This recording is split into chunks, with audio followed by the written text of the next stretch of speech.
আলজেরিয়ার দক্ষিণাংশে অবস্থিত আহাগার মালভূমি, চাদের এন্নেদি মালভূমি, মাউরিটানিয়ার আদ্রার মালভূমি, নাইজারে আইর ম্যাসিভ সহ সাহারা মরুভূমির বহু স্থানে রয়েছে ছোট বড় পাথুরে মালভূমি অঞ্চল। সাহারা মরুভূমির মধ্যে দিয়ে বয়ে যাওয়া দীর্ঘতম নদী হল 4200 কিলোমিটার দীর্ঘ নাইজার নদী, যা আফ্রিকা মহাদেশের নাইল এবং কঙ্গো নদীর পর তৃতীয় দীর্ঘতম নদী। এটা গিনির উচ্চভূমি থেকে উৎপন্ন হয়ে Cameroon, Burkina Faso, Ivory Coast, Niger, Benin এবং মালি হয়ে নাইজেরিয়ায় বৃহৎ নাইজার বদ্বীপ সৃষ্টি করে আটলান্টিক মহাসাগরে গিয়ে মিশেছে। চাদের উত্তরাংশে অবস্থিত তিবেস্তি পর্বতমালার এমি কৌসি হল সাহারা মরুভূমির উচ্চতম পর্বতশৃঙ্গ, যা আদতে একটি মৃত আগ্নেয়গিরির নির্গমন পথ। ভূবিজ্ঞানীরা জানিয়েছে এখানে আজ থেকে প্রায় 10 লক্ষ বছর আগে শেষবার অগ্ন্যুৎপাত ঘটেছিল, কিন্তু বর্তমানে এখনও পর্যন্ত ভূগর্ভস্থ গ্যাস এবং উষ্ণ বাষ্পের সক্রিয়তা রয়েছে।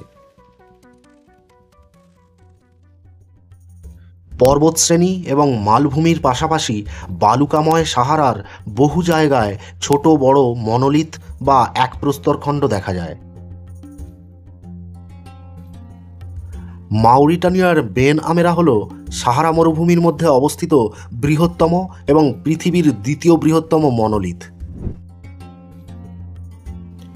বেন আমেরা থেকে কিছুটা দূরে অবস্থিত আইসা নামের অপেক্ষাকৃত ছোট একটি মনোলিথকে মাউরিটানিয়ার স্থানীয় লোককাহিনী অনুযায়ী বেন আমেরার ফিমেল পার্টনার বলা হয়ে থাকে।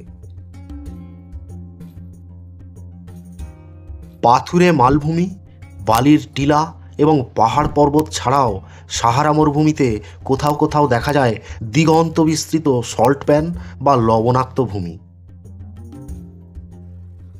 আলজেরিয়া সীমান্তে তিউনিসিয়ার দক্ষিণ পশ্চিম অংশে অবস্থিত চট এল জেরিদ লবণভূমি হল সাহারা মরুভূমির বৃহত্তম সল্ট প্যান, যার আয়তন 7000 বর্গ কিলোমিটার। চট এল জেরিদ আসলে সিক্ত লবণ স্তর দ্বারা গঠিত একটি শুষ্ক লবণ হ্রদ।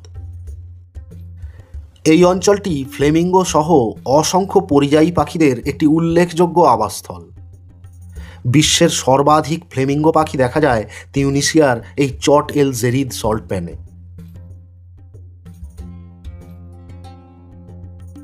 উত্তপ্ত বালুকাময় সুবিশাল এই মরুভূমির বিভিন্ন স্থানে আশ্চর্যজনকভাবে অনেক মরুদ্যানের দেখা মেলে।